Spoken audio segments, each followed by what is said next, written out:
रीवा शहर में भारी वाहनों के अनियंत्रित आवागमन और नशीले पदार्थों की बढ़ती बिक्री को लेकर जिला कांग्रेस कमेटी ने पुलिस अधीक्षक को ज्ञापन सौंपकर सख्त कार्यवाही की मांग की है।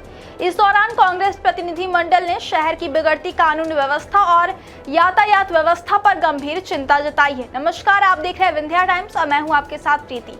आज की बड़ी खबर रीवा शहर से जुड़ी हुई है, जहां कांग्रेस ने प्रशासन से दो बड़ी समस्याओं पर तुरंत कार्यवाही की मांग की है। क्या आपको बोरवेल करवाना है लेकिन लोकल और सस्ते पाइप्स लगाकर हो गए हैं परेशान? तो अब आपके शहर में आया है न्यूट्रॉन 40 kg बोरवेल पाइप। दमदार क्वालिटी के साथ 10 साल की गारंटी, ज्यादा मजबूती और लंबी उम्र का वादा। तो अगली बार बोरवेल करवाएं, केसिंग पाइप सिर्फ न्यूट्रॉन 40 kg ही लगवाएं। सबसे पहले बात करते हैं यातायात व्यवस्था की। कांग्रेस जिला अध्यक्ष इंजीनियर राजेंद्र शर्मा के नेतृत्व में प्रतिनिधि मंडल ने पुलिस अधीक्षक को सौंपे गए ज्ञापन में कहा है कि रीवा शहर में भारी वाहनों का आवागमन लगातार बढ़ता जा रहा है, जिससे सड़कों पर दुर्घटनाओं का खतरा भी बढ़ गया है। शहर के मुख्य मार्गों पर ट्रैफिक जाम की स्थिति आम हो चुकी है, जिससे आम नागरिकों को रोजाना परेशानियों का सामना करना पड़ रहा है।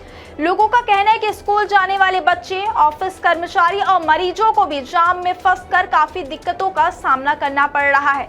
अब बात करते हैं दूसरे बड़े मुद्दे की। ज्ञापन में यह भी आरोप लगाया गया कि कुछ इलाकों में नशीले पदार्थों की अवैध बिक्री और वितरण तेजी से बढ़ रहा है, जिसके कारण युवाओं में नशे की प्रवृत्ति बढ़ती जा रही है। यह स्थिति समाज के लिए गंभीर खतरा बनती जा रही है और इस पर तुरंत रोक लगाने की मांग की गई है। कांग्रेस नेताओं ने कहा है कि अगर समय रहते इस पर कार्यवाही नहीं की गई तो स्थिति और ज्यादा गंभीर हो सकती है।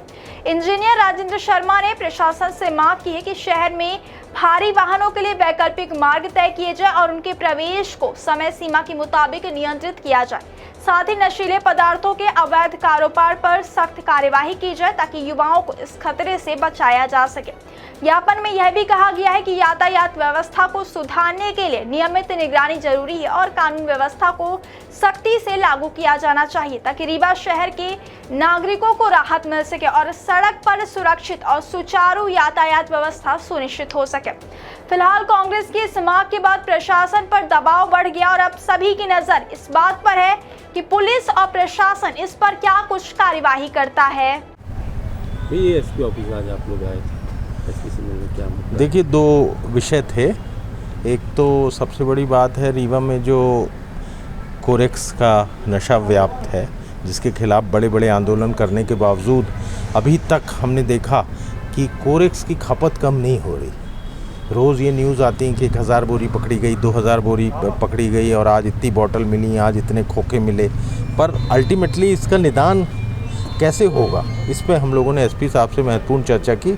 उन्होंने कहा अब इसके जो सेलर्स हैं उन पे डायरेक्ट कार्यवाही की जाएगी, उनकी प्रॉपर्टी सीज़ की जाएगी और उन पे काफ़ी ऐसे कदम उठाए जाएंगे जिससे रोकथाम हो। हमने कहा देखिए, प्रयास करिए, आप नए नए आए हैं तो हमारी विपक्षी दल होने के नाते एक बार ये फ़र्ज़ बनता है कि हम आपको ज़िले की परिस्थितियों से अवगत कराएं।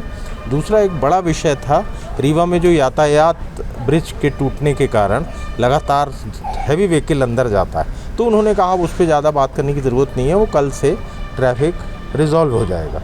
तीसरा एक बड़ा इशू था, हमारे ब्रजवासी प्रसाद मिश्रा जी हमारे कांग्रेस पार्टी के सहयोगी हैं, रौसर गांव से हैं। विगत 4 और 5 मई की रात को इनके यहाँ से 155 बोरी गेहूँ चुरा ले गए। 155 बोरी चोरी मतलब गेहूं की चोरी मतलब अच्छा खासा समय लगा होगा, क्वांटिटी लगी होगी और वाहन लगे होंगे, और उसके बावजूद पुलिस में शिकायत करने के बावजूद, थाने चोरहटा में शिकायत करने के बावजूद कोई कार्रवाई नहीं हुई, कुछ नहीं हुई, कोई धरपकड़ नहीं की गई, कहीं कोई किसी किस्म का सर्च ऑपरेशन नहीं किया गया। तो ये बड़ा दुर्भाग्यपूर्ण है। हम लोगों ने प्रॉपर चैनल के थ्रू पहले थाने में गए, मैं वेट किया 10-15 दिन थाने में, फिर हमने CSP से बात की, उनसे हमने बात की, उसको हमने वेट किया। अंत में मजबूरी में हमको आज ज़िले के पुलिस के मुखिया से बात करनी पड़ी।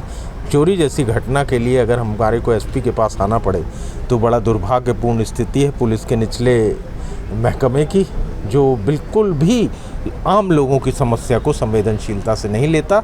ये हमने चर्चा की उनसे आज।